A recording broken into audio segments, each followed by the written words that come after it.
السلام عليكم ورحمة الله وبركاته. ازيكم عاملين ايه؟ يا رب تكونوا في احسن صحة وفي احسن حال. كل سنة وانتم طيبين، يا رب يعود عليكم الايام بخير.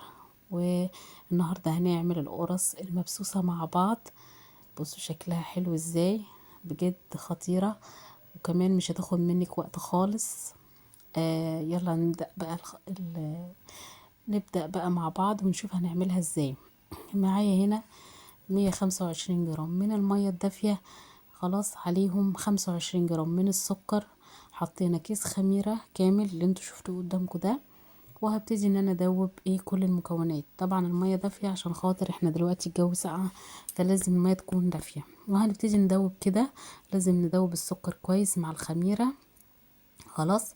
وهبتدي انزل ب250 جرام من سمنة على زبدة، سمنة على زيت، زي ما يعجبكم. لو عايزين تقللوا السمنة شوية والزيت ممكن تقللوها براحتكم، يعني تقللوا كمان 100 جرام عن اللي انا عاملاه، وهتبقى جميلة جدا. بس المقادير دي مظبوطة جدا، وبتطلع القرص بجد تحفة. معايا هنا 500 جرام من الدقيق، يعني نص كيلو دقيق، يعني نص معلقة صغيرة من الملح. انا هنا بقلب الملح اللي هو نص معلقة صغيرة، وهنزل بقى بالدقيق على المواد السائلة وهقلبهم مع بعض بالشكل ده. هسيبها لما ترتاح شوية، وهبتدي ان انا اشكلها. طبعا عايزة تشكليها عجوة براحتك، عايزة تشكليها ملبن برضو براحتك، او قرفة وسكر مفيش مشكلة. طبعا لو عندك عجوة هتبتدي ان انت تكوريها، تقلبيها في سمنة او مثلا معلقة زبدة، وتبتدي تكوريها على قد القرصة، وتجهزيها لحد ما تشكلي القرص بالشكل ده. بنجيب القرص طبعا بتكون ارتاحت زي ما اتفقنا، وهبتدي ان انا اشكل القرص بالطريقة دي. اخد حتة من العجينة وابتدي ان انا اكورها كده. خلاص. طبعا هحشيها، هعمل لها زي فحرة كده واحط فيها الحشوة، سواء ملبن سواء عجوة، لكن انا عاملاها سادة لان في البيت بيحبوها سادة. خلاص كده. وهبتدي ان انا اكورها بالشكل ده. هكورها وبعد كده اقوم مبططها بايدي. خلاص، بحس ان انا اسيبها شوية ترتاح وارجع ابططها بايديا عشان تتبطط معايا بسهولة جدا.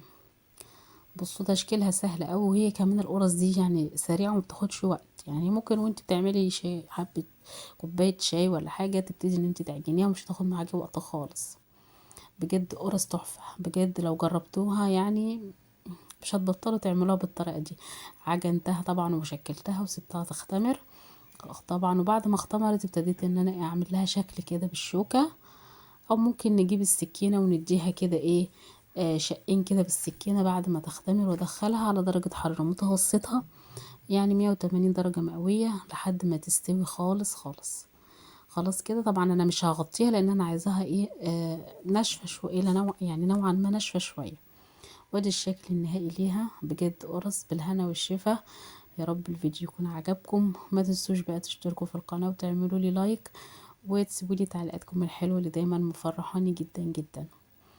بصوا بقى الجمال، بجد خطيرة. اتمنى من قلبي ان انتوا تجربوها، واتمنى الفيديو يكون عجبكم. شايفين؟ السلام عليكم ورحمة الله وبركاته.